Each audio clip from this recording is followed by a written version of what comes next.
Oi, oi. Estão me ouvindo direitinho?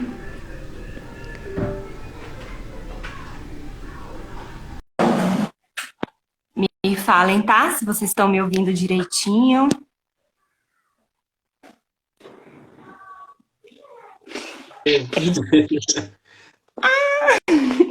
Bem, Sempre uma alegria, né? que Ver sucesso. você. Tá me ouvindo direitinho? Tá ótimo o seu som. Sim, Tá bom.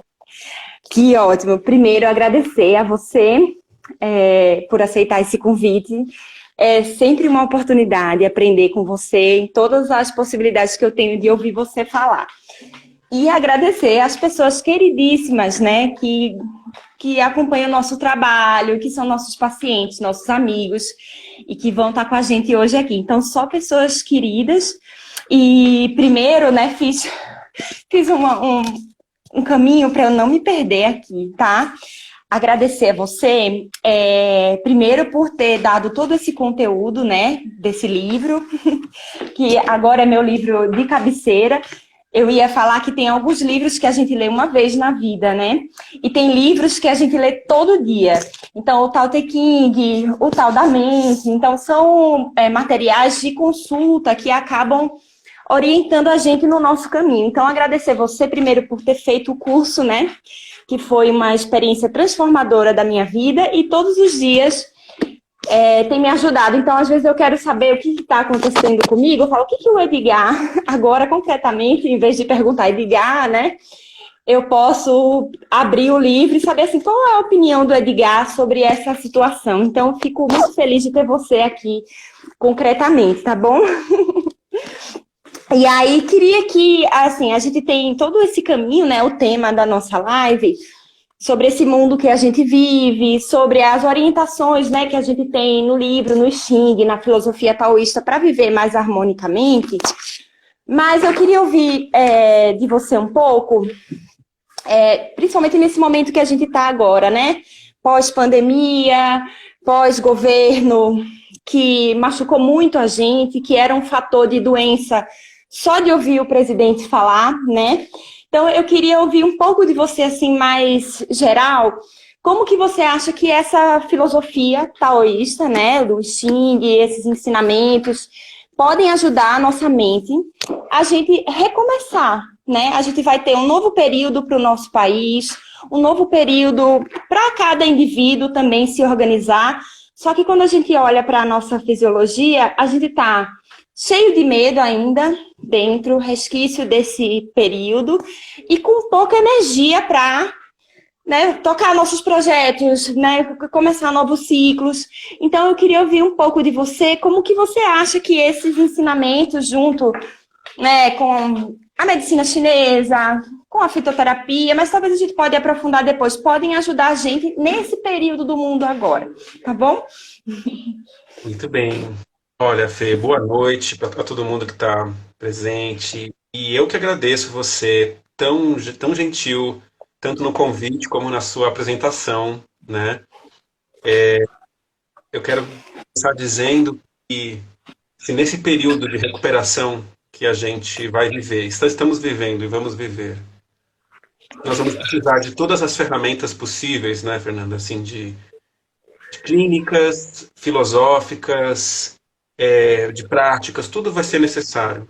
Mas ter pessoas como você, que se dedicam à produção artesanal de remédios fitoterápicos, tão importantes para a medicina chinesa, feitos com tanto amor, é algo que acho que mais do que nunca a gente vai precisar, né? O mestre Liu sempre diz umas vezes alguma coisa muito marcante, né? Que juntar água, beber água com ervas, não é virar decocção necessariamente, não é virar um caminho de cura, né? E você que acompanha o seu trabalho há tantos anos, e acho que tem pessoas aqui que estão nos acompanhando que usam dos seus recursos, né, das produções, dos seus caminhos de saúde, sabem que você faz o que o mestre Liu recomenda, que é ter na produção da fitoterapia um caminho de vida, né? Ele é um tal, é um do, como a gente fala no Japão, né?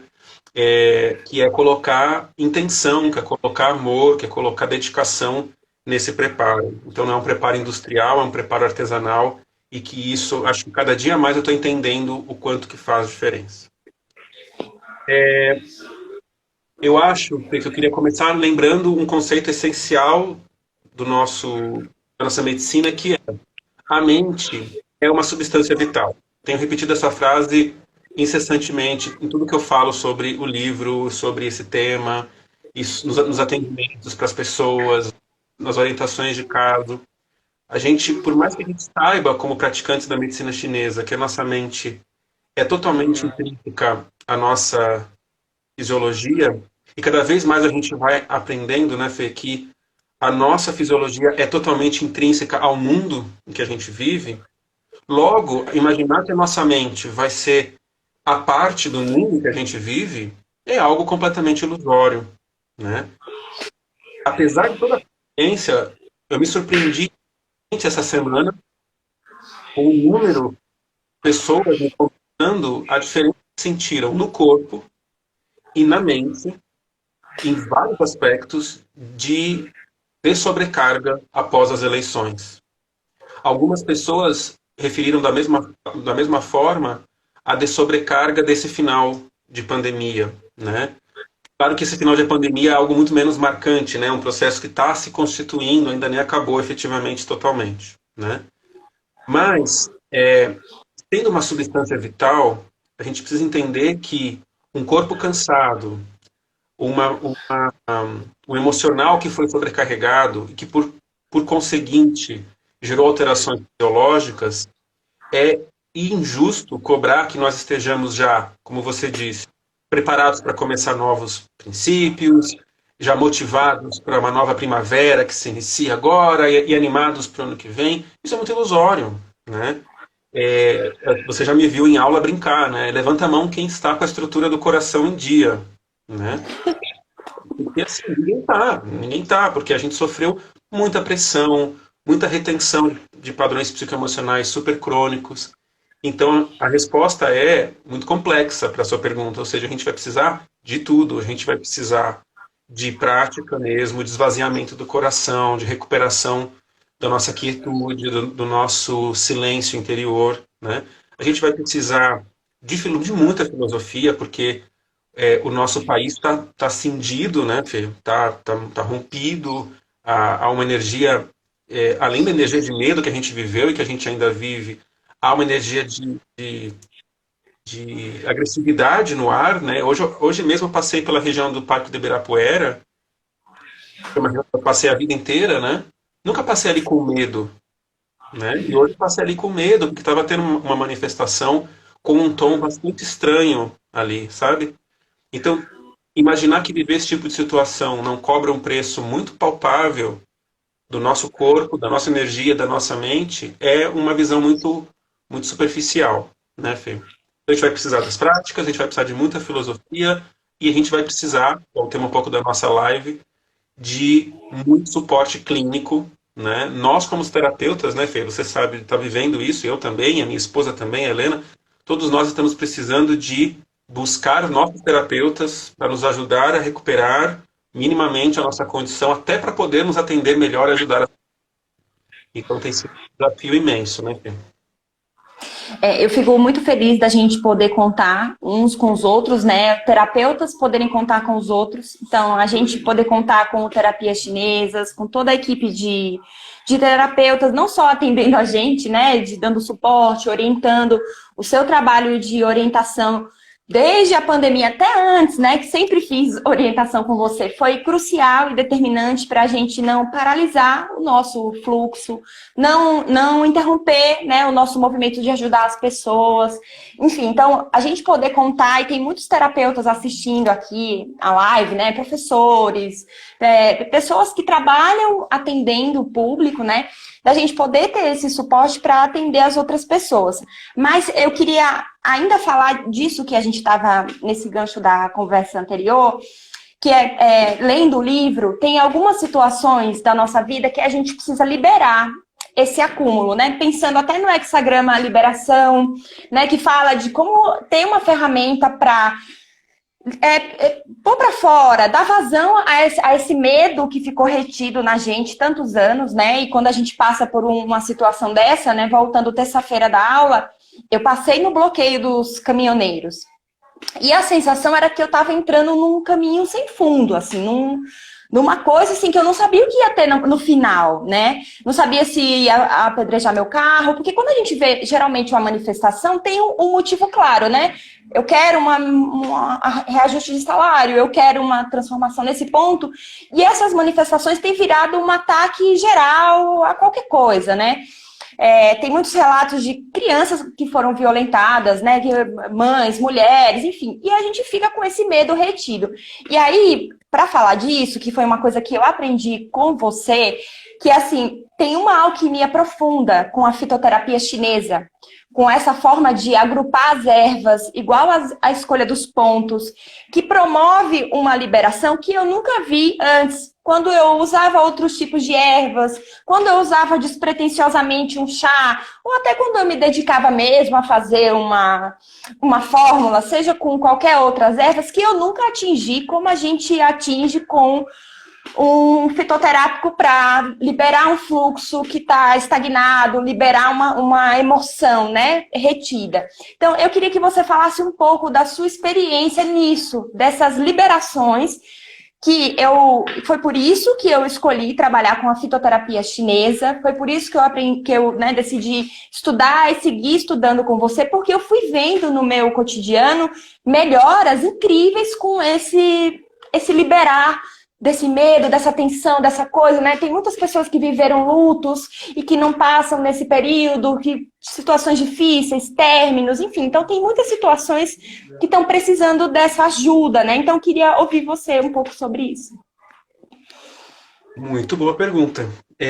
Eu acho que é importante a gente começar, né, fundamentando para que todo mundo possa acompanhar o raciocínio, né, que da mesma forma que uma cronicidade, a gente chama tecnicamente nos textos ancestrais de perversidade, né? Quando um fator psicoemocional se torna perverso, significa que ele se tornou intenso demais ou prolongado demais. A nossa mente é dividida em 5 grandes grupos de função, que são sustentadas pelos 5 principais sistemas fisiológicos, nomeados como 5 órgãos, né? Então, por exemplo, a permanência no estado de medo. E medo é uma categoria psicoemocional enorme, né? A permanência no estado de insegurança, de incerteza, de instabilidade, de imprevisibilidade, né? Faz com que seja sobrecarregado no nosso psiquismo o que vence isso, o que tem que se opor a isso, que é a força de vontade, né?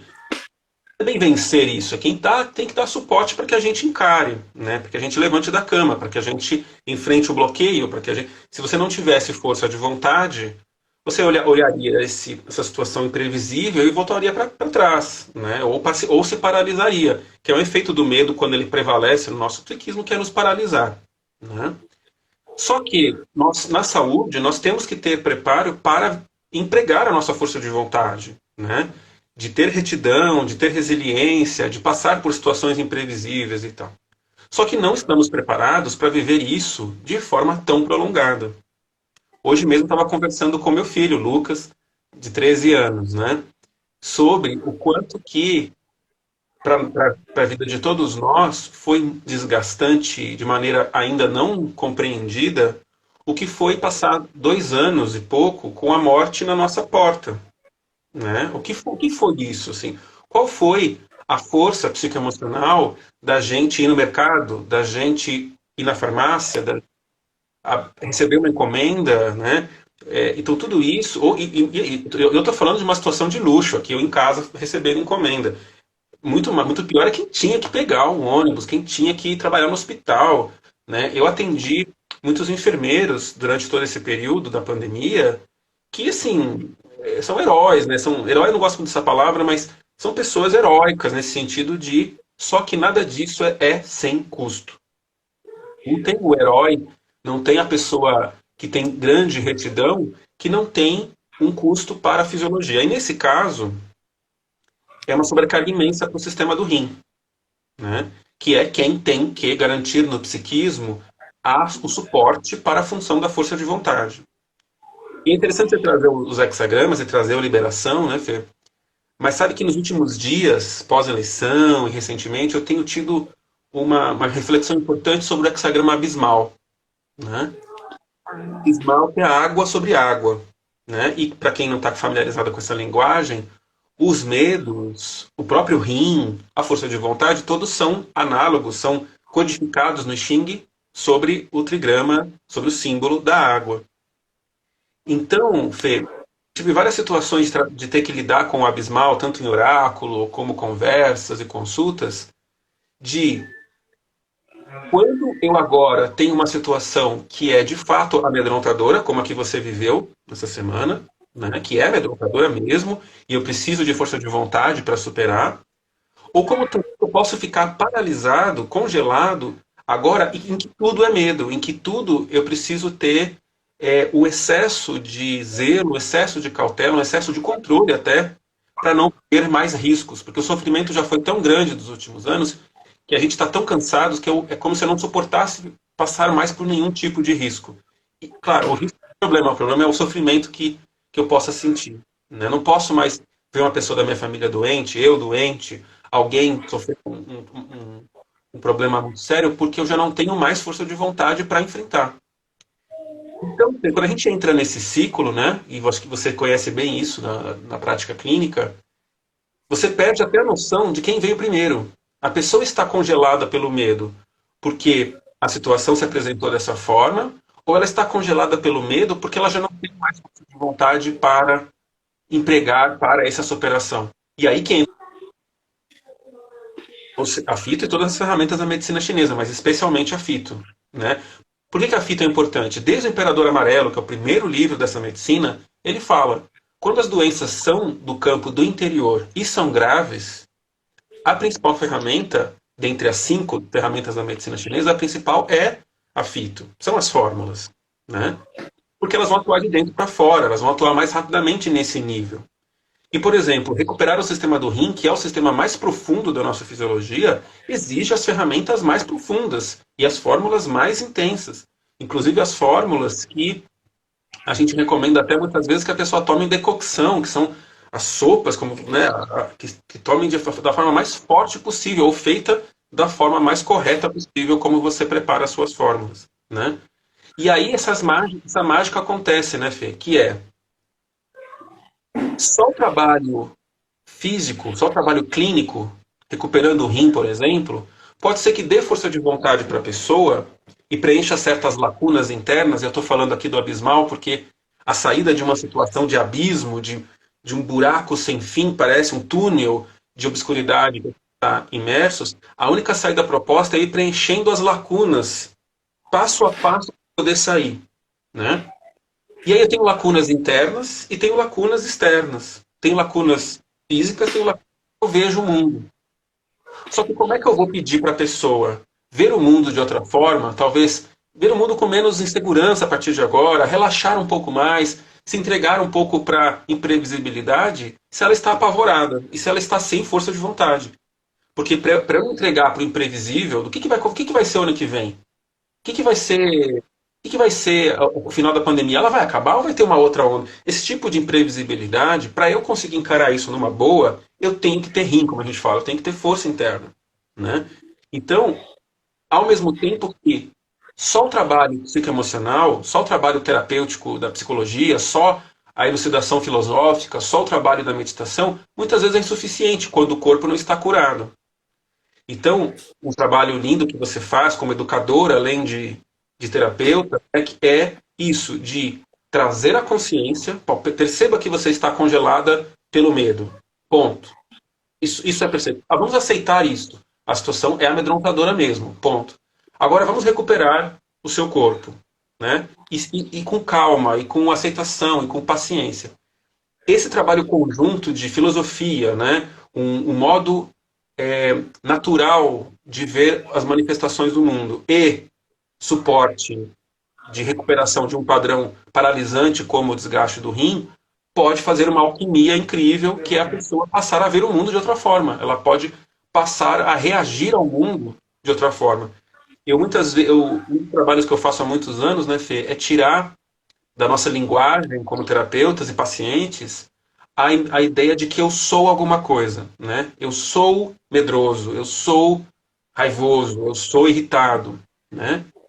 Ninguém, para a filosofia taoísta, na nossa essência, que é única no mundo, no universo, ninguém é essas coisas bestas, né? Mas a gente pode estar com medo, pode estar apavorado há 10 anos, há 20 anos, né? Então, se eu coloco essa mudança de que eu estou irritado há muito tempo, eu estou com medo há muito tempo, e encontro um processo terapêutico que me abraça dessa forma, pode ser que eu encontre uma alquimia inédita, né, que é a proposta, né? É interessante que no capítulo que a gente está vendo agora do Imperador Amarelo, e ele fala uma coisa bonita, né? E isso a gente não estudou ainda lá no curso. Ele fala que quando o caso tiver super, super complexo, que está com medo da pessoa, se vai viver ou morrer, se a pessoa, enfim, está muito difícil. Aí o imperador pergunta para o médico, mas o que se faz então? Ele falou, você tranca a janela, tranca a porta, você se tranca com a pessoa e converse sobre o emocional dela até recuperar o espírito. Interessante que é um texto de 3.000 anos que está falando que enquanto você trata a pessoa fisicamente, o processo de conscientização, de conversa e terapêutico, ele é imprescindível também. E ele chama isso, que ele chama isso de unidade. Unidade, porque assim, você faz o tratamento fisiológico e faz o tratamento psíquico. E é por isso que a gente gosta do tal da mente, que é um caminho da gente ter uma linguagem psicoemocional para, além do processo terapêutico com um terapeuta, uma terapeuta como você, ter um caminho contínuo de eu próprio conhecer o meu psiquismo, né? Mas conhecer o meu psiquismo, para finalizar, então, não significa eu entender que eu não preciso de uma ajuda terapêutica quando o meu corpo já está alterado, né? Aí que se dá essa alquimia que você está tão bem descrevendo. E até pegar o gancho disso que você falou, um dos processos que eu acho que assim, foi muito marcante no curso, né, do Tal da Mente e no livro, é a dedicação que você dá a esse processo de criar consciência. O que eu estou passando? Então, ao entrar em contato com essa filosofia, com esse conteúdo, a gente vai, isso que você falou até no lançamento do livro, né? Criando uma linguagem, se familiarizando com esses processos. Então, não é um medo assim, então que medo é esse?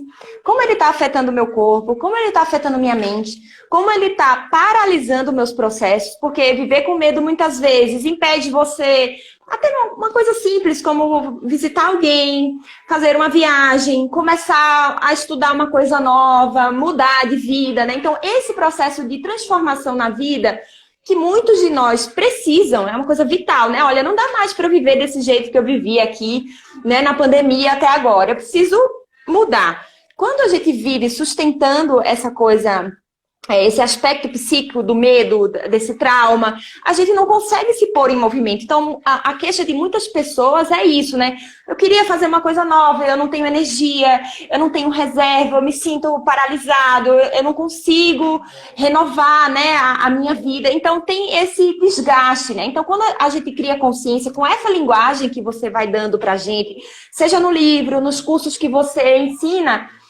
é possível, né, a gente fazer essa transformação, mudar de vida, né? Então, eu acompanho muitos dos meus pacientes, né? Muitos que estão aqui, acompanhei passo a passo, assim, eu preciso de um emprego melhor. Mas, assim, gastando toda essa energia nesse emprego, nessas relações, com esse medo do chefe, com esse medo, é possível você ter energia sobrando para buscar outro emprego. Então, é essa criação dessa consciência que, através dessa filosofia e também da consulta, enfim. Então, queria ouvir você falar um pouco disso, né? Desse processo, dessas mudanças que a gente sonha, mas às vezes a gente está engessado numa deficiência do rim, num rim fraco, de fluidos, né? A mente como essa substância vital aí precisando desse suporte, dessa nutrição. Então, queria ouvir você falar um pouquinho disso. Eu gosto muito daquele termo, aquela definição do Rubem Alves, né, de que as palavras são como cestos, né, e a gente coloca o que a gente quer dentro delas. Quando você falou da linguagem, é algo fundamental, né, o Xing, que é essa base lógica da filosofia taoísta e é a base lógica da medicina chinesa, nada mais é do que uma grande linguagem, né, é uma forma de compreender os fenômenos da natureza através de uma codificação. Logo, é matemática, mas é também uma linguagem. Eu estou dizendo isso por quê, Fê? Porque quando a gente se vê, por exemplo, pegando esse exemplo que você deu, eu estou paralisado, eu estou sofrendo no meu emprego e estou paralisado para buscar, me sinto sem força para buscar um emprego novo. Esse cenário, ele pode ser justificado dependendo da minha linguagem, do meu vocabulário psicoemocional, de diversas formas. Por exemplo, dificilmente um homem, porque nós homens não estamos acostumados a falar sobre o medo, porque nós precisamos bancar uma certa imagem social, dificilmente um homem vai chegar na sua frente, ainda mais você como mulher terapeuta, e falar, eu estou apavorado com a perspectiva de enfrentar o meu chefe e dizer que eu vou embora. A realidade pode ser exatamente essa, mas o cara não vai conseguir verbalizar isso. Né? Pode ser que ele esteja sem a capacidade de iniciativa, que é uma outra função psíquica. Né? Não é a força de vontade. A iniciativa, que vem junto da capacidade de planejamento, de criar perspectiva, é função da alma etérea, que é uma outra função relacionada ao sistema do fígado. Pode ser que ele tenha até força de vontade, uma certa iniciativa, mas ele não tenha lucidez. Ele não sabe para onde ele vai, que diabos eu faço agora? Como é que eu arrumo outro emprego?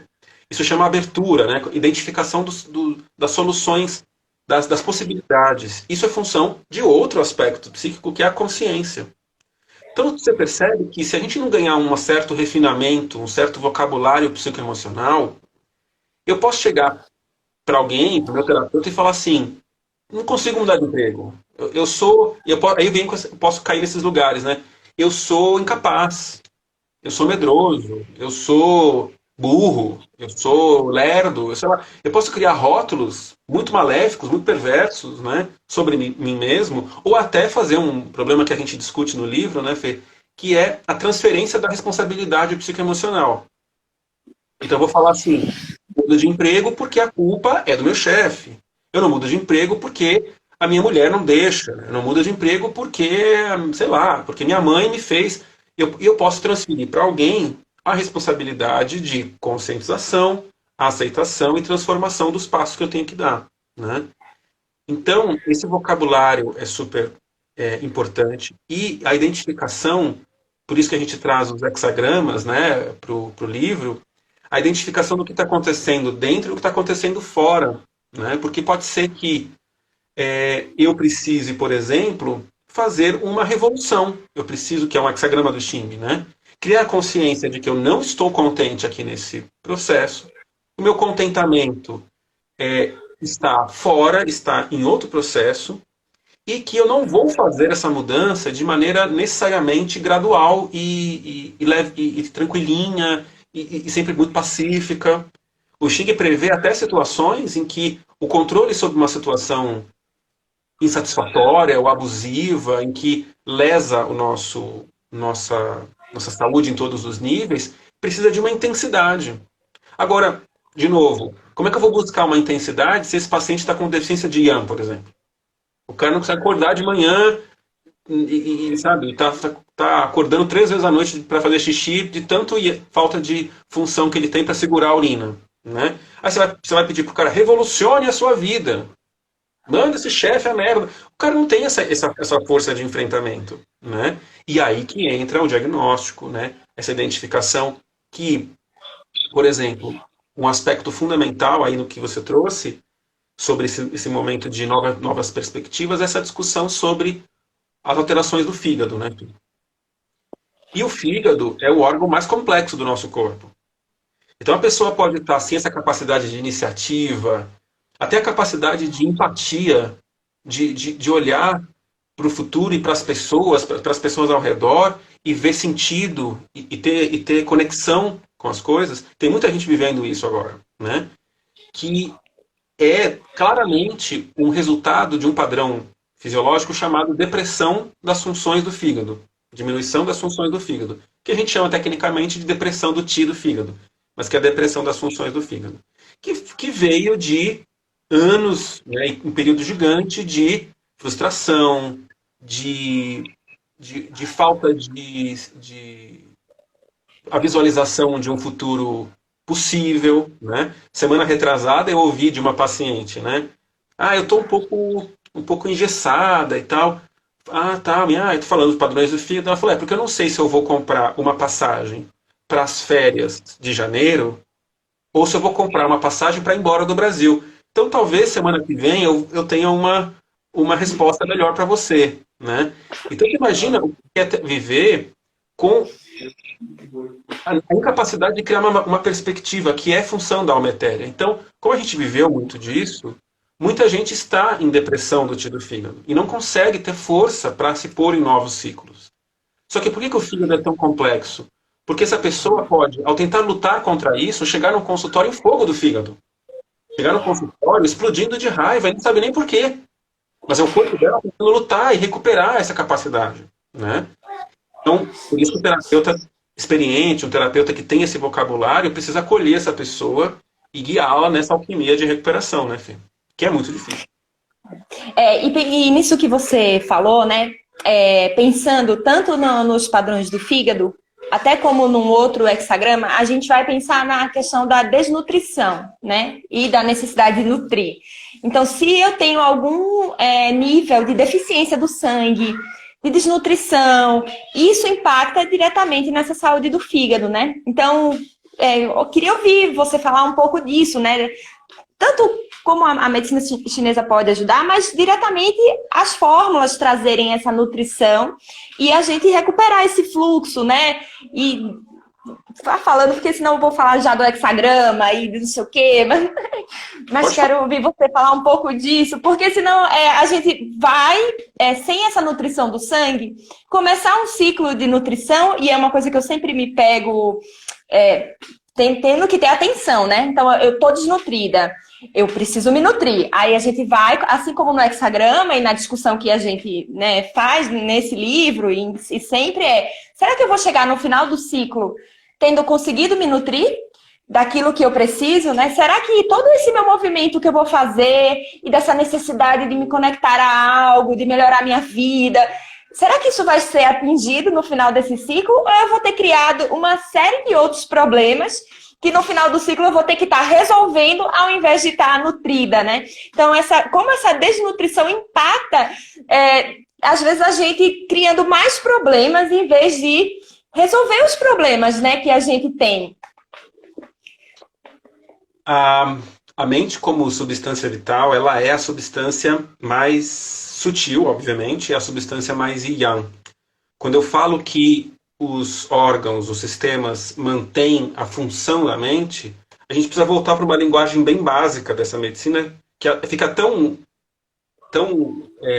apropriada por nós, né, Fê, que a gente às vezes não traz isso para o público leigo, né, de maneira tão palpável, que é aquele símbolo do yin e do yang que todo mundo conhece, né, que a gente chama de Taiji, ele representa bem esse aspecto. Tem um lado que é o yang, que a gente chama na medicina chinesa de função.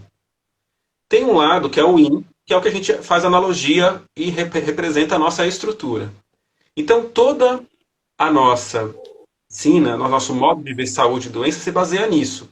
Estrutura tem que suporte as funções. As funções têm que gerar estrutura. Muito bem. E aí eu quero ter, esquecendo disso, quero ter minha função psicoemocional em dia e saudável, começar as coisas, e estou sem sangue.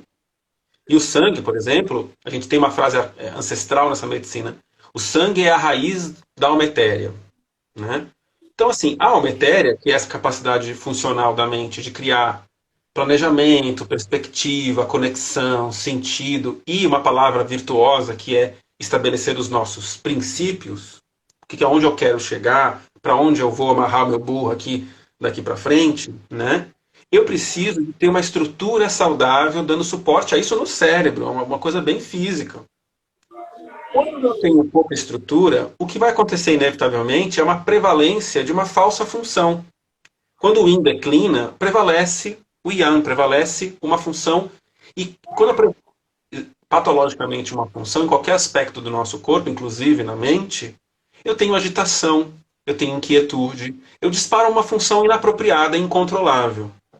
Logo, como a deficiência de sangue do fígado, como a gente chama, né? Ou seja, uma deficiência nutricional afetando o sistema do fígado, eu teria facilidade a ter uma alma etérea sem uma função adequada. Logo, eu vou ter uma alma etérea que vai disparar funções.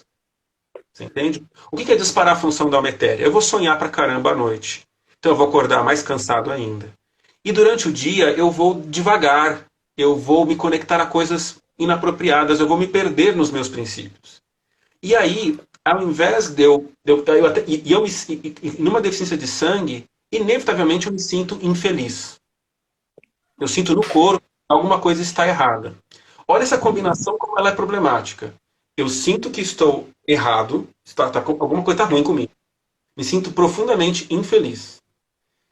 E aí eu falo assim, eu preciso mudar alguma coisa na minha vida. E o que cria a perspectiva da mudança está descontrolado. Então é fácil eu virar e falar assim, o problema de que eu estou infeliz é a falta de dinheiro. Pronto, eu vou trabalhar mais. Porque se eu conseguir trabalhar mais, eu vou ficar mais feliz. E vou resolver minha vida. Então o que a gente fala, discute muito no hexagrama nutrição, que é a capacidade de coerência entre um princípio e a sua concretização.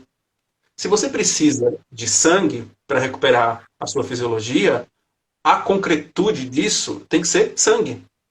E não trabalhar mais. Né? Você percebe? Isso é normal. Eu estou me sentindo infeliz.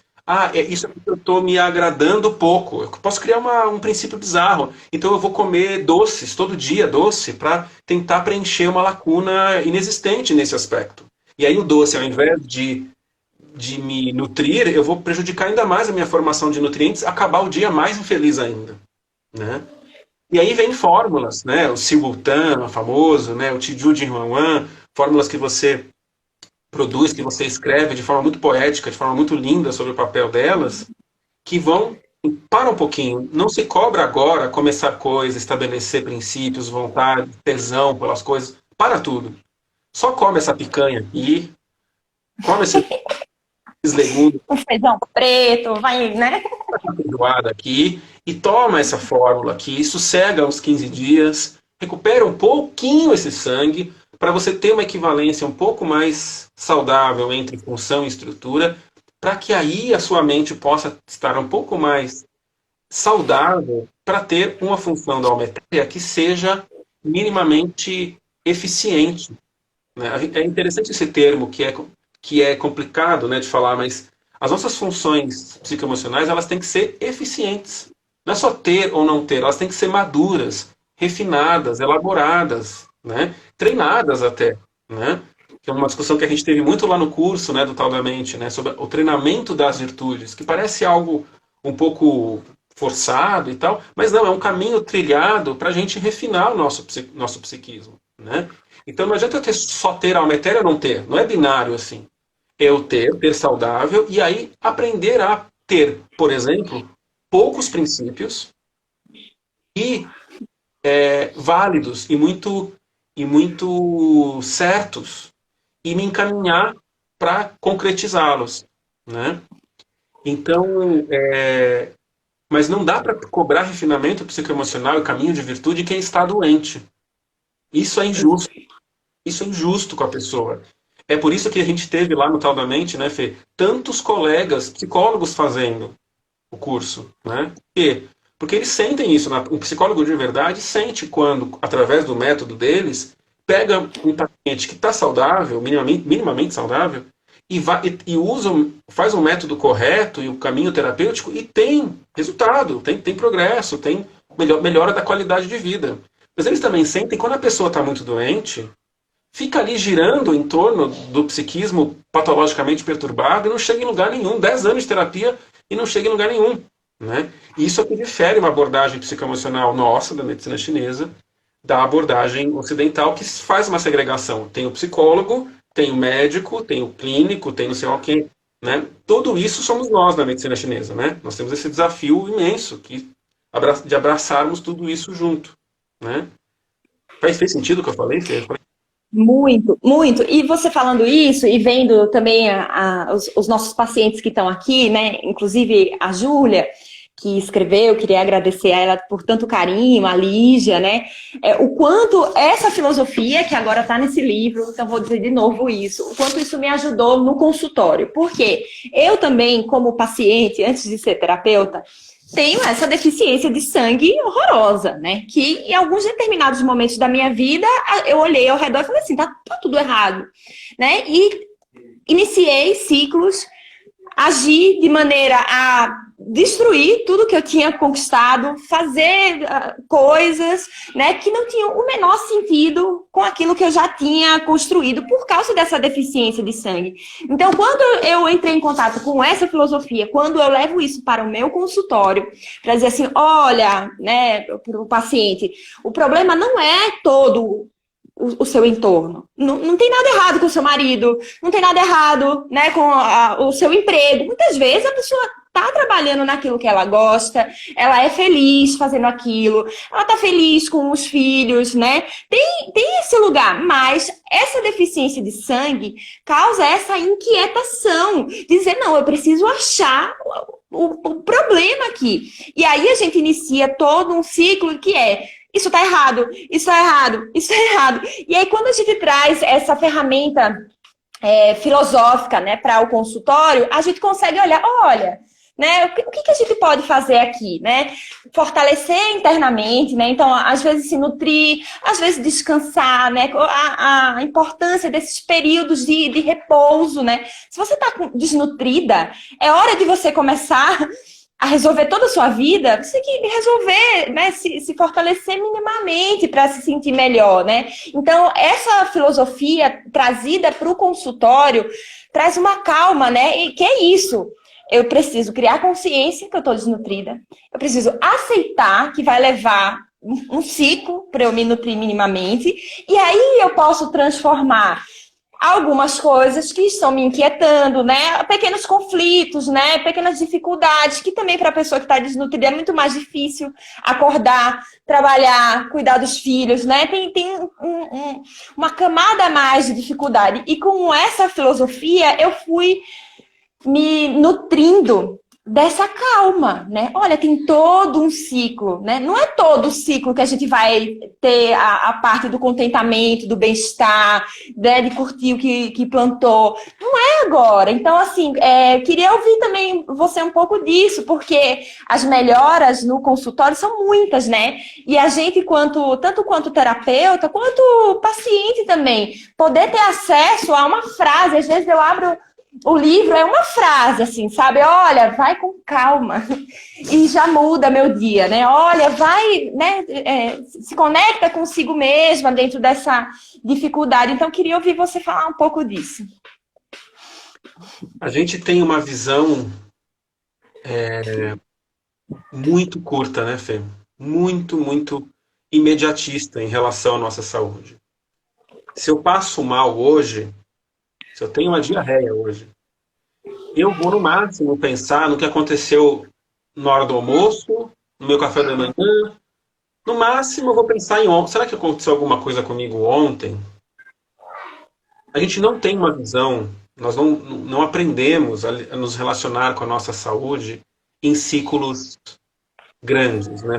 Em ciclos longos, em ciclos de vida. Cada vez que eu me aprofundo mais nessa medicina, nessa filosofia de vida, eu vou aprendendo a pensar minha saúde, por exemplo, semestralmente, né? Então, se eu estou no inverno e estou muito cansado, como é que foi meu verão? Será que eu me desgastei demais numa época em que eu deveria ter acumulado yang, acumulado função, tomado sol e descansado, de repente, nas férias, mas eu tive umas férias desgastantes, por exemplo, e aí vou chegar no inverno com menos função. Essa é uma coisa simples, mas absolutamente radical de mudança de visão, né? Você veja, né, Fê, a visão dos ciclos de 7 em 7 anos na vida da mulher e de 8 em 8 anos na vida dos homens, que é base dessa medicina, ela é inexistente na nossa visão ocidental, certo? Mãe, a mãe chinesa, antigamente, mesmo não sendo terapeuta, ela preparava a filha dela para a chegada dos 14 anos. Ela falava: olha, você vai começar a menstruar, isso faz parte de um ciclo de 7 anos que você está se encerrando, e vai começar agora um novo ciclo de mais 7 anos, que com 21 você vai estar preparada para ser uma mulher plena, né? E poder ter a sua família, se você quiser. Você entende? Já era uma visão de preparação prévia de um ciclo, né? E uma visão que vai ter mais 7 e mais 7 e mais 7, né? Nós somos uma cultura, né, Fê, de tirar o bode da sala, né? Eu estou com queda de cabelo, que, por exemplo, é um sinal típico de deficiência de sangue, e o cabelo é o tecido, o último tecido a recuperar sangue do nosso corpo, né? Porque ele é o mais periférico, ele é o mais superficial, né?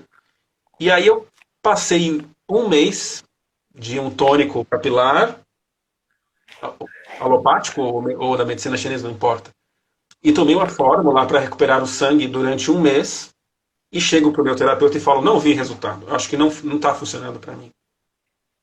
E nós, como terapeutas, facilmente entramos, né, mudamos essa visão, entramos nessa ansiedade, nessa cultura de ansiedade que nós temos. Sendo que, se a gente for olhar isso tecnicamente, com um mês de um uso de fórmula para recuperar o sangue, a gente não começou nem a brincar ainda, né? Se você estivesse pensando assim, real mesmo, você teria pensado: não, volta para casa, toma mais 6 meses, para a gente começar a pensar se chegou no seu cabelo ou não, né? Mas você imagina que isso é completamente antagônico, isso não é comercial, isso não é, facilmente falado entre nós e para um paciente: olha, não vamos ter resultado disso em 6 meses, em um ano, né? Doenças pulmonares crônicas, nos textos antigos, sempre repito isso, né? Nos textos antigos da medicina chinesa, eles falavam que você precisa tratar o paciente por pelo menos um ano para poder ver o resultado, para mudança, porque você tem que tratar o paciente pelas 4 estações, para que efetivamente transforme a sua relação com o do seu pulmão em relação ao clima, né?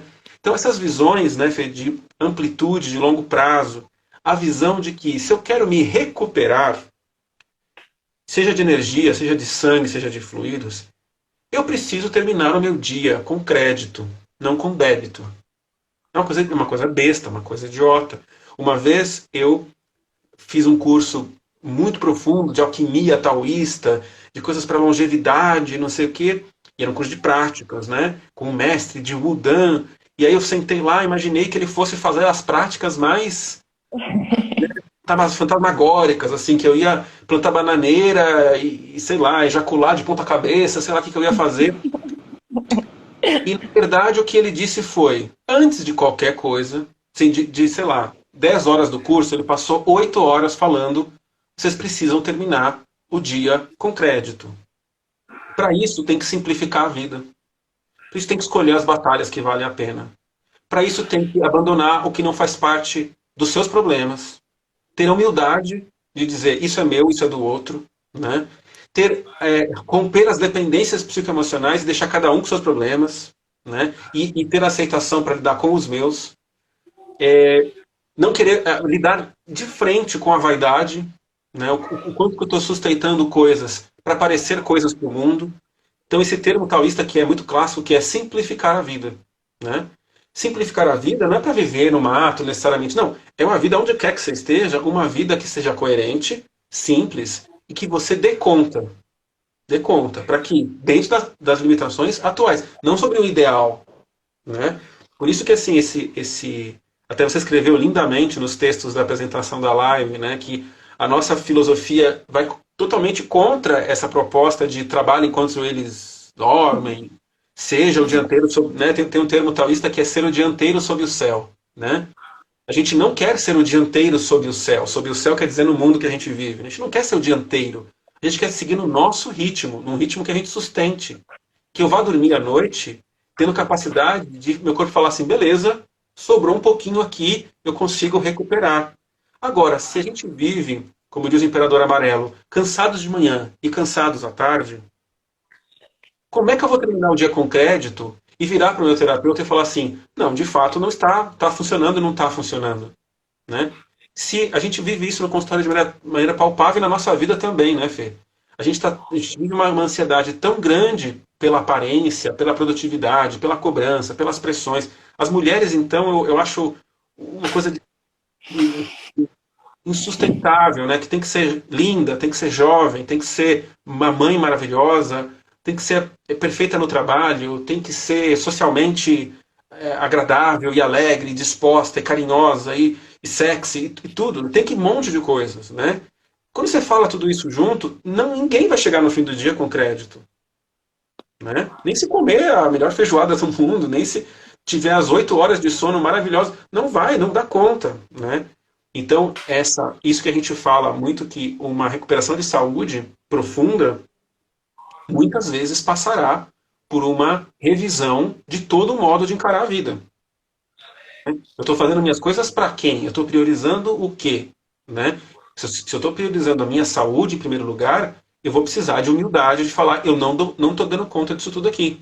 Então talvez eu vá ter que pedir uma ajuda para alguém da família, eu vou ter que mudar de emprego, eu vou ter que simplificar, eu vou ter que talvez ser um cara de menos destaque na minha área, por exemplo, ou, enfim, não ser tão competitivo, para que eu consiga terminar o dia com o mínimo de possibilidade. Tem uma mestra japonesa que ela fala uma frase que você conhece, né?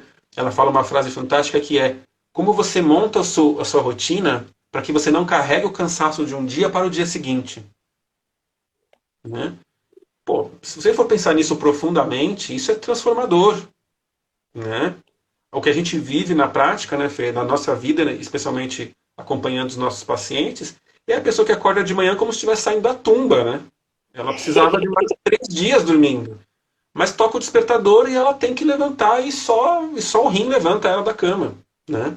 Mas aí é uma vida de desgaste. E aí não tem fito, não tem comida e não tem acupuntura que dê conta sozinho, né?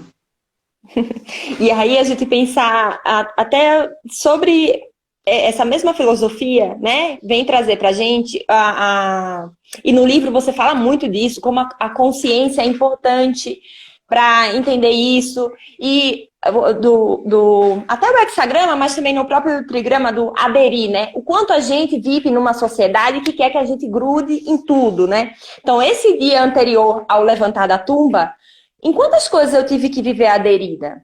Quantas coisas eu tive que estar sustentando nesse dia, né? Então, dirigir não sei quantas horas até o trabalho, e aí bancar isso, aquilo, um outro trabalho, porque um trabalho só não dá conta, e aí fazer o marketing, a divulgação e ser o melhor na minha área, isso não é uma cobrança? Olha, sei lá, todas as profissões no mundo atual vivem esse tipo de exigência, né? Você tem que ser o melhor. Você tem que fazer algo nunca feito. Então, esse tipo de pressão para a nossa consciência gera uma série de desgastes no nosso corpo, né? Não só no coração, que tem que sustentar esse fluxo, essa hiperatividade, esse excesso de função, quanto para os outros órgãos também, né? Então, essa diminuição do número de coisas ou de pretensões, ou às vezes é só da intensidade. Quantas vezes você fala isso para mim, né? Você pode fazer a mesma coisa com menos intensidade, com menos pressão, com menos, né, com fogo mesmo. É esse fogo que sobe, inunda tudo, faz o nosso sono não ser regenerador, faz a nossa, né, consciência não descansar enquanto a gente dorme e a gente levar esse cansaço por anos, não é nem de um dia para o outro, né? Então eu queria ouvir um pouco você falar disso, de que esse ritmo, né, frenético, como isso pode estar machucando a gente, até de criar a consciência sobre os nossos próprios processos, porque se a gente fica sustentando 1000 coisas, né, a consciência sobre mim mesma, sobre a minha vida, aí eu não crio nunca, porque eu tô com esse fogo dedicado a outros processos, né? A gente tem algumas patologias, né, psiquiátricas e até psicopatologias sociais modernas, que eu acho que se os mestres da medicina chinesa e da filosofia taoísta arcaicos, ancestrais, caíssem no mundo hoje, eles iam arrancar os cabelos. Acho que eles iam embora, né? Porque a gente tem, por exemplo, essa síndrome que eu falo no livro, que tem uma sigla americana que é o FOMO, né? Que é o Fear of Missing Out. Que é uma coisa que eu acho que a gente aqui nesse momento pré-eleição, a gente viveu muito intensamente, né? Que é um Fear of Missing Out, quer dizer, o medo de estar por fora, o medo de perder alguma coisa, né? Então, você vê quanta gente falou assim para mim na semana pré-eleição. Edgar, eu tentei ficar um pouco mais alheio, porque eu estava me fazendo mal, mas eu não consegui. Mas eu não consegui, né? Porque o medo de perder uma notícia, o medo de perder uma informação, e esse medo de ficar para trás na nossa vida tem tomado uma proporção tão patológica que até para as coisas boas, sei lá, eu gosto sei lá, de futebol, sei lá, eu não gosto de futebol, mas tem gente que gosta. Então, assim, eu gosto de futebol. Então eu preciso instalar o aplicativo de notícias de futebol no meu celular. Porque assim que sai uma notícia, eu tenho que saber já na hora, né? Antigamente as coisas tinham um certo ritmo e um certo momento para eu ativar certas funções psíquicas. Você entende? Agora eu posso estar no meu trabalho e naquele minuto que eu vou ir até o banheiro, sei lá, que eu vou tomar uma água, é o momento em que eu já sou inundado de mais informação e mais pressão e não tem como a gente ter consciência de algo que nos impacta emocionalmente e dizer, eu vou deixar isso para depois. Ninguém tem essa capacidade, não existe isso.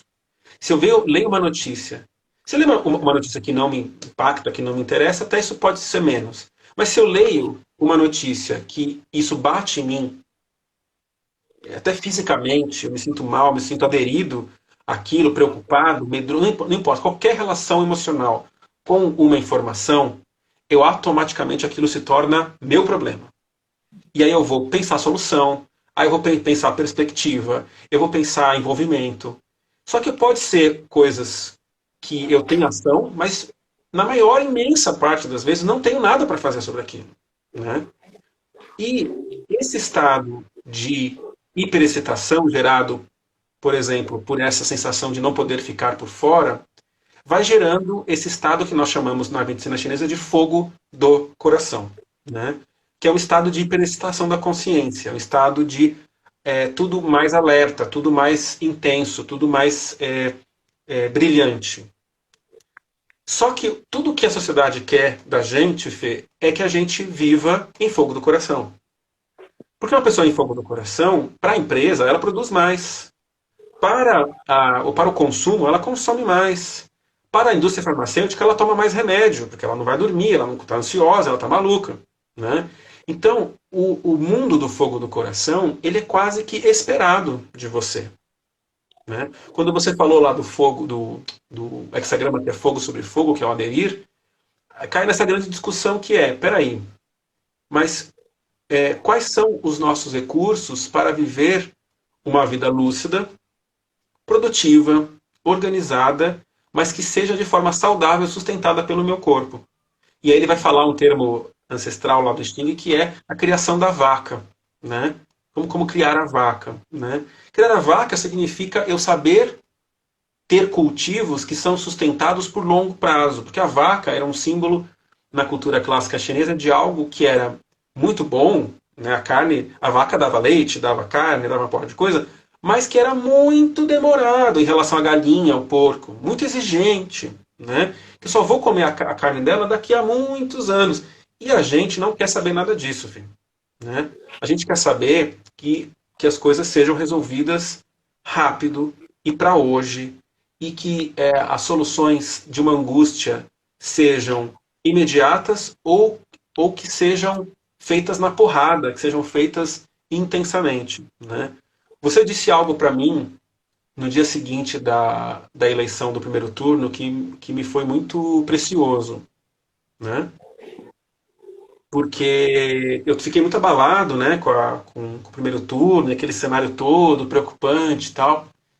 E aí a gente estava trocando mensagens e você falou, Edgar, como é que um povo doente vai ter lucidez para tomar as suas escolhas. Então, um povo doente vai ter decisões doentes, como a gente vê no consultório, né? Então, essa visão que você trouxe, muito linda, de a consciência coletiva, o mundo, né, e o Brasil, nesse caso, nesse fogo forte, né? Então, quando você fala das pessoas fazendo a manifestação hoje, bloqueando, e não sabendo muito bem o que estão fazendo direito, né, e esse clima de violência, você vê claramente as pessoas nessa intensidade, né, nesse fogo que vai além de assim, eu sei que tem alguma coisa que eu não gosto, né, mas eu não quero de forma nenhuma olhar para mim. Então, uma das coisas, conectando o que você trouxe na pergunta, uma das coisas que o fogo forte, esse fogo intenso, esse fogo do coração faz com a gente, é manter a nossa consciência tão aderida a tudo que ela fica o tempo todo distraída. Né? Distraída, aderida às coisas, distraída. Quando eu estou distraído, conectado sempre a coisas externas, eu não tenho nenhum momento para olhar para o meu próprio sofrimento. Né? Eu não tenho nenhum momento de quietude para olhar as minhas faltas, os meus medos, as minhas carências, as minhas dúvidas. Né? Você pode ver o quanto esse povo belicoso, esse povo agressivo, eles parecem muito certos do que estão fazendo. Né?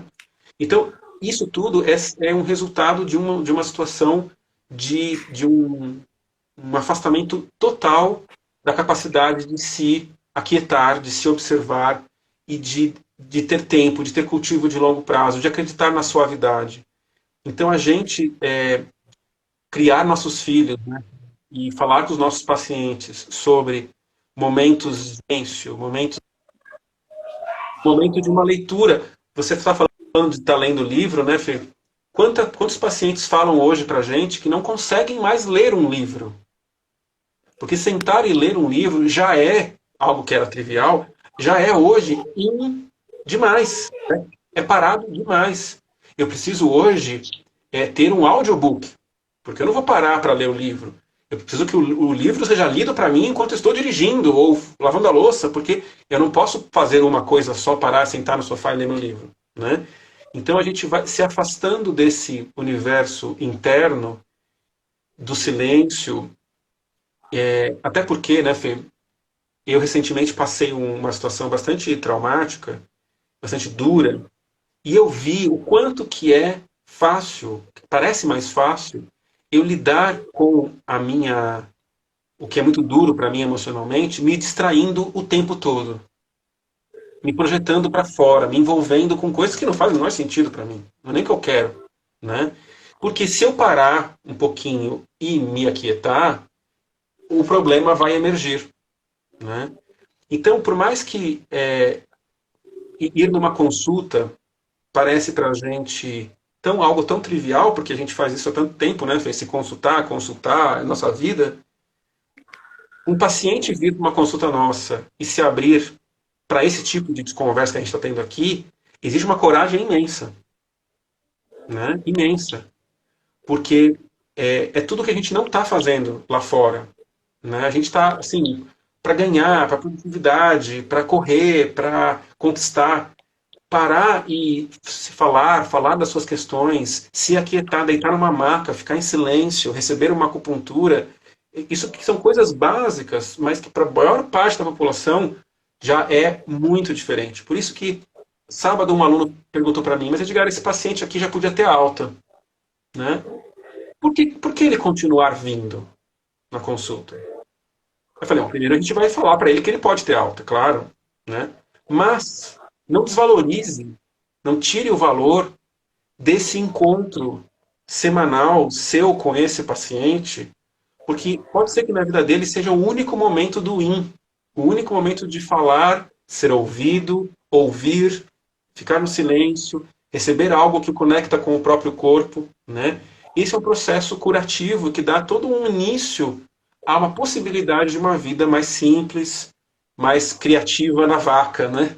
E não montado em cima do trilho da montanha-russa, que é como a gente está vivendo, né, Fê? Desculpa falar, Fê. Não, maravilhoso. Muito obrigada. Infelizmente deu o tempo. Infelizmente. E aí queria agradecer você mais uma vez. não só pelo convite de ter vindo falar aqui, de trazer, né, esse conteúdo para a gente, mas agradecer por você ter escrito o livro mais uma vez, tá? Tem ajudado no dia a dia, no consultório, na melhora dos pacientes, nessa criação da consciência, tá?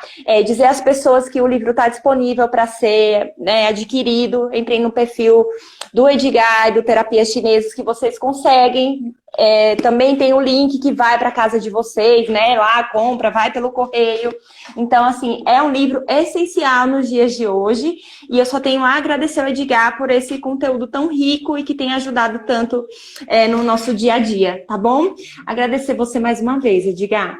Imagina, Fê, eu agradeço demais por toda essa sua generosidade, né, em divulgar a medicina chinesa com tanta propriedade há tantos anos, né? Você, como eu reforço, você tem um papel educacional muito importante, né? É muito fácil a gente cair nesse caminho dos atalhos, né? Nesse fogo forte, como a gente está falando, esse fogo do coração, e querendo mais seguidores, mais exposição, mais isso ou mais aquilo, começar a se desviar de um caminho coerente, né, Fê? E você segue nesse caminho absolutamente coerente, né? Quando você decidiu pelo nome Raízes da Cura, eu achei algo que é tão representativo, né? Porque você tem uma raiz, de fato, né? Nesse caminho de cura, né? Isso é muito bonito. O fato de você ter me convidado para a gente conversar aqui de assuntos tão filosóficos, né? Tá aqui vendendo uma cura, vendendo uma solução fácil, né? Tudo bem, a gente tá falando do livro, mas o livro também não é fácil, o livro é difícil. E não vai resolver tudo sozinho, né? Ele não vai resolver tudo sozinho. Ontem o meu filho falou assim, mas você escreveu um livro pesado, né, papai? Porque é pesado nesse sentido. Aí eu falei, você vai ler, filho? Ele falou, eu vou ler. Não agora, papai. Porque né, é um livro denso e tal. Então você também não está aqui vendendo as fórmulas como uma solução milagrosa, né? Ou falando que as fórmulas podem ser tomadas sem nenhum critério, ou assim se automedicar. Né? Não, precisa sim de diagnóstico, precisa de um terapeuta, né? Por mais seguro que sejam algumas fórmulas, sempre é importante ter um critério, saber as prioridades de um tratamento. Isso só um terapeuta pode nos ajudar. Até entre nós, como a gente falou no início, até para nós terapeutas é difícil se avaliar e saber o que a gente vai tomar, né? Então a gente conversa entre a gente, né? E eu tenho a sorte de ser casado com uma grande terapeuta, então discuto com ela as minhas questões, né? Discuto com você, você conversa comigo, e a gente está dando esse suporte para que a gente possa ter lucidez, porque se auto-avaliar, mesmo sendo técnicos, a gente se confunde, né? Então você faz um trabalho muito lindo de difundir a medicina chinesa e a fitoterapia, mas de maneira muito criteriosa, muito cuidadosa, né? Muito poética, né? Que eu acho que é uma coisa linda. Eu sempre disse, você que vem da arte, né? Que é algo muito, muito bonito, e entrou na medicina chinesa, que é uma arte também, é uma arte taoísta, você consegue hoje caminhar nesse processo de difusão das ervas, das fórmulas, mas manter a sua poesia, manter o seu lirismo, né? Seus textos são lindos, né? E eu acho isso uma coisa maravilhosa. Queria agradecer as pessoas que estiveram com a gente aqui nessa conversa também. Eu acho que tinha uma pergunta aqui. Acho que a Cris falou assim, vixe, como faço para não carregar o cansaço para o dia seguinte? Ensinaram. Só queria responder para ela rapidamente que não ensinaram para ninguém, Cris. Né? A gente não tem nas nossas famílias, na nossa cultura, na nossa escola, né? A gente não tem nenhuma aula na escola de recuperação de cansaço. Né? Uma aula de... Agora até que algumas escolas têm, né? Meu filho estava tendo lá estudando uma escola alternativa que trouxe lá momentos de meditação e tal, achei muito, muito bacana. Mas ainda assim são fagulhas, né, de coisas como... Quantas vezes, dando aula desse tipo de conteúdo, dando aula do tal da mente, eu ouvi de pessoas de todas as idades, isso deveria ser ensinado na escola, isso teria me poupado 20 anos de sofrimento, isso teria me poupado uma faculdade, porque eu entrei numa faculdade porque pela vaidade, eu entrei na faculdade porque meus pais queriam, não porque eu queria, né? Então, esses modelos de vida que a gente vai se metendo e que vão gerando cansaços, né? Por exemplo, não, você não pode ter só um filho, você tem que ter dois filhos, porque você não pode ter um filho. Você tem que ter, se você tem um emprego que não é período integral, você tem que ter dois empregos, né? Como você trouxe. Esses tenquês, né? E essas pressões que jogam a gente para o cansaço, isso sim a gente aprende, né? Mas aprender a se recuperar, a que práticas fazer no final do dia, né, Cris? A que comer, a que horas fazer cada coisa, né? A gente discute tanto, né, Fê, a questão dos horários, né? Que hora tomar as fórmulas, que horas comer, que horas não comer, né? Comer uma feijoada, que a gente brincou agora há pouco, ao meio-dia é uma coisa, comer feijoada à meia-noite é outra coisa. Isso ninguém fala direito sobre isso, né? E aí o cara tá lá todo zoado, todo cansado, todo sem estrutura, e ele fala, mas eu como bem às 2 da manhã, né? É, a Ana Horta está aqui presente, bonitinha. Obrigado, Ana. Ela escreveu, nas escolas da China eles fazem as carteiras virarem camas para os alunos descansarem. Olha só, então é isso, né? Ensinar a gente a ter momentos de descanso, de repouso, de sossego, né? Que é o que deveria fazer parte da nossa vida, por exemplo, na prática da meditação, né, Fê?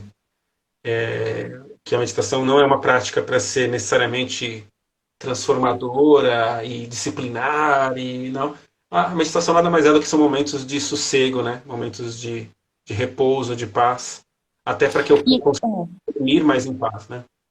E quando a gente cria consciência de que isso é importante, isso é um remédio, isso vai mudar a sua qualidade de vida. A partir daí, conseguir trazer para a nossa vida, porque muitas vezes, no final de semana, a gente tem uma possibilidade de deitar 20 minutos. E às vezes a gente quer pôr a roupa para lavar e quer adiantar uma coisa da semana e já deixar. Entende? Então, assim, às vezes a gente criar a consciência de que esse repouso vai ser um remédio e que vai me trazer qualidade amanhã, que vai me trazer qualidade mais tarde. Então, rever esse piloto automático que a gente está constantemente pode ser uma pequena pílula de regeneração, sabe? E que muitas vezes a gente não se permite, a gente não acha válido, a gente deita 20 minutos culpada, né? E fica, porque eu tô aqui e que, né? Então, assim, o que a minha família vai pensar? Que eu tô deitado, o que os outros vão pensar? Então, a partir do momento que a gente entende esses pequenos respiros como algo regenerativo, que vai trazer qualidade ao meu trabalho, à minha vida, à minha saúde, a gente começa a transformar esse cenário, né? Então, criar consciência também dessa importância, né? De uma infância muito de uma família de muito trabalho, né? E eu lembro que minha mãe usava muito uma frase que eu vou adiantar, eu vou adiantar aqui uma coisa, né? Uma mulher que sempre trabalhou demais, assim, né? Essa frase ficou muito em mim, adiantar, né? E eu cheguei para a vida adulta com com esse ritmo de fogo do coração, assim, de que sempre dá para adiantar, né, filho? Sempre dá para adiantar. Você tá, hoje, domingo à noite, ao invés de ser um momento de descanso, eu não posso adiantar alguma coisa para amanhã? Eu posso. Então, sempre, se eu cair nesse estado de não saber o cultivo da quietude, da recuperação, do sossego, eu vou viver sempre desgaste, né? E eu lembro uma frase, até trazendo isso para a pergunta da crise e tal, essa frase do mestre Shen, que foi transformadora para a minha vida. O mestre Shen é um mestre taoísta, que trouxe essa filosofia que norteou muito do livro, junto do mestre Liu Xinin, um mestre de medicina chinesa. O mestre Shen tinha uma frase que foi muito difícil para mim, que foi: deixe para amanhã o que pode ser feito amanhã. Quando ele disse isso a primeira vez, eu quase caí da cadeira, né? Porque eu falei, meu Deus do céu, isso é o contrário do que eu estou vivendo, do que eu vivi, do que eu vi minha família viver, né? Então, essa lucidez de falar, peraí, eu estou fazendo algo que tem que ser feito hoje, dentro de uma programação, de uma estruturação, de um raciocínio. Então, isso não é procrastinar, é diferente disso. Mas, ou eu estou só correndo, igual um coelho na frente atrás de uma cenoura, né? Peraí, isso pode ficar para amanhã? Pode. Só a partir do momento em que eu deixo para amanhã o que pode ser feito amanhã, eu abro essas possibilidades de respiro, né? E aí vem essa outra camada que você trouxe lindamente, que é que eu lembro isso, de ter isso visceralmente, que é essa culpa judaico-cristã, assim, de que se eu não estou trabalhando, não estou fazendo alguma coisa para alguém, ou para a produção, para a família, sei lá o que diabo, logo eu não estou fazendo nada. Eu estou vagabundeando, não estou servindo para nada e tal, né? E essa foi uma das coisas mais difíceis, mas ao mesmo tempo mais transformadoras para minha vida, que essa coisa de que o trabalho por si só dignifica, que o trabalho por si só é o motivo de eu estar vivo, né? Isso é uma bobagem imensa que colocaram na nossa cultura para que nós sejamos funcionários e consumidores e produtivos para o benefício dessa máquina, dessa locomotiva que a gente está todo mundo junto, né? Mas espera aí, eu preciso descer desse ônibus e falar, não, espera aí, na minha vida, eu não preciso de que nada me dignifique. A minha dignidade quem me dá sou eu, né? E a minha relação com o tal, com o céu e a terra, já está acontecendo. Eu não preciso de uma dignificação, de um louvor por nada, né? Essa confiança de que eu me basto como pessoa e está em mim, né? Isso traz a possibilidade que eu participe até melhor do mundo, que eu ajude mais as pessoas. Porque eu não estou fazendo pela culpa, pelo medo, pela insegurança, porque Deus, porque não. Eu faço porque faz sentido, eu ajudo as pessoas, a sociedade, os meus pacientes por um princípio de bondade, de compaixão, até de prazer, porque eu me sinto bem ajudando as pessoas, né? Mas eu me livro dessa culpa do descanso, a culpa de se cuidar. Eu já vi mulheres no consultório falando, não, eu não vou tomar fito agora porque eu estou meio sem dinheiro e aí, né, vai apertar minha família para... Mas espera aí, o seu marido não faz tais atividades, o seu filho não faz dezenas de aulas, não sei o quê, estuda na escola super cara. Ah, sim, sim, isso sim. Mas por que você não tem o direito de ter o seu remédio que vai trazer qualidade de vida para você? Ah, não, né? Aí você se coloca nesse lugar de heroísmo, né? Um heroísmo maléfico, perverso, de que eu tenho que sustentar esse desgaste, essa força de vontade, me fazendo muito mal, porque o meu papel aqui é sofrer, e sofrer me dignifica, me torna uma pessoa mais virtuosa, sei lá eu, né? Essa é uma bobagem imensa, né? E a Sandra Roberts está aqui dizendo que tira uma soneca após o almoço sem culpa, que bom. O pessoal aqui gostando. Aqui tem uma pessoa perguntando como sair da procrastinação. Essa pergunta dá toda uma live, outra live. E tem muito a ver com o que a gente falou lá no início, com a saúde do fígado, né? Com esse fluxo. Então, talvez a gente olhar mais para como está essa pessoa, né? Porque também qual é a noção que a gente tem do que é procrastinar. Porque 90% dos meus pacientes que chegam com essa demanda da procrastinação estão fazendo muitas coisas. É que queriam fazer mais e queriam... Né? E às vezes precisam deixar de fazer algumas coisas para conseguir fazer aquilo que não está saindo, fluindo como gostaria. Então é um redirecionar aquilo, né, de simplificar a vida, entender o que é importante ser feito. Então eu acho que tem a ver com esse conteúdo, né, que a gente fala. Você acha que é isso? Que é isso. A gente tem alguns cenários, né, do que a gente discute no livro, que entram nesse campo da procrastinação, né? Você tem, por exemplo, um hexagrama que a gente discute chamado O Grande Conquista, né? Que retrata um amadurecimento nosso, né, Fê? Que é de como quebrar grandes projetos em pequenos projetos, né, em pequenas etapas, e isso exige de uma capacidade de amadurecimento da nossa consciência, que é de priorização, seleção, organização, mas, de novo, quando a saúde do coração está prejudicada, pedir para a pessoa ter essa lucidez de, peraí, o que é prioritário? O que eu vou organizar? O que é feito primeiro? Nesse projeto, qual é a ordem dos passos? Né? Se eu tô maluco de fogo do coração, eu vou pensar, vou fazer tal coisa, e quando eu vi, eu tô no Facebook. Não é que eu tô no Facebook porque eu não quero fazer, porque eu não tenho controle sobre a minha consciência. Ela tá maluca, ela tá correndo por aí, né? Então, que eu vejo um dos grandes motivos da procrastinação é a incapacidade de serenar a consciência e pôr hierarquização, passo a passo, e seguir aquilo naturalmente. Não é má vontade, não é nada disso, né? É um dos lados. Mas, para que eu tenha uma saúde do coração, como você bem disse, eu vou ter que, muito provavelmente, me dessobrecarregar, diminuir o ritmo, me recuperar e talvez até um suporte, obviamente, clínico para recuperar a minha saúde.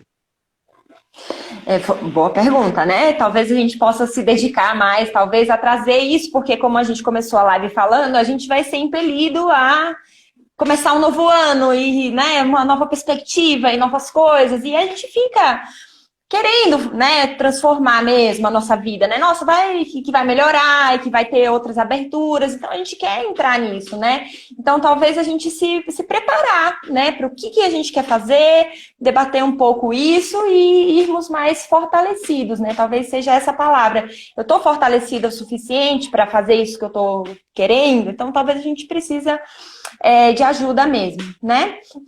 E dizer o seguinte, para finalizar, agradecer, você falou, né, do nome Raízes da Cura, falou do meu trabalho, eu queria dizer que tudo isso de conquista se deve principalmente pelo encontro com a linhagem e com a referência saudável de profissional, de professor, de conteúdo, de caminho de vida que é você na nossa vida. Porque eu podia ter, muitas vezes, ido por esse caminho de tem que fazer sucesso, tem que atender mais, tem que vender mais. E todas as vezes que eu olho para a minha raiz, que é essa linhagem, que são pessoas simples, que é uma simplicidade, né, uma parceria, uma afetuosidade entre as pessoas, um amor mesmo para com os outros, sempre indo junto. Eu percebo que não tem para que a gente sair correndo, né? Que a gente já está fazendo um trabalho importante, bonito, né? Não tem para que a gente ir para esse fogo forte. Então, se a gente conquistou essa raiz, que é o que é mais importante no nosso trabalho, isso é graças a você, que traz essa linhagem, esses valores, esses princípios de forma tão simples, tão bonita no seu cotidiano, né? Não é uma coisa que você vem aqui na live, fala, desliga e entra no fogo forte. Você é essa serenidade, essa simplicidade. Então, agradecer a você. Com essa mesma simplicidade, você fez e faz seus cursos, fez o livro, está divulgando o seu livro. Então, a gente fica muito feliz de fazer parte dessa conquista, né? Eu me sinto muito parte desse livro, porque foi uma transformação na minha vida, e quando isso chega às outras pessoas, eu também sou transformada. Então, ver as pessoas se transformando ao redor, por isso que me deu qualidade de vida, me deu uma profissão digna, me deu, né, pessoas maravilhosas que a gente atende, que são parte desse trabalho. Eu só tenho a agradecer. Então, agradecer a você, essas pessoas, né, que estão com a gente sempre, e dizer que a gente está aqui e a gente vai seguir, né, com esse trabalho, enfim. Então, agradecer você mais uma vez, tá bom? Quanta generosidade nas suas palavras, Fê, imagina. Mas obrigado por tudo. Quem quiser, quem ficou interessado pelo livro, então tá à venda no site da editora Mauad, que é a editora que eu tive essa felicidade que acolheram o projeto do livro, mas está à venda na Amazon também. E agora, quarta-feira, dia 9 de novembro, a gente vai ter o lançamento do livro lá no Semetrac, na escola que eu dou aula, a escola do mestre Liu Ximin. Nós temos lá um limite de espaço físico, né, para o lançamento, mas ainda tem vagas. Então, caso alguém queira ir no lançamento ao vivo lá, com a presença do mestre Liu, é só me mandar uma mensagem que a gente reserva a vaga para os interessados. Você vai estar lá, né, Fê? Vou. Eu vi, já me inscrevi imediatamente. Não quero saber o que vai ter nesse dia na minha agenda, eu vou lá nesse lançamento. Então a gente vai dar um abraço ao vivo lá. Então, muito obrigada, viu? Obrigado você. Super bem. Obrigada, gente. Vai ficar salva aqui, espero conseguir. Um beijo, viu, Edgar? Tchau, tchau. Obrigada.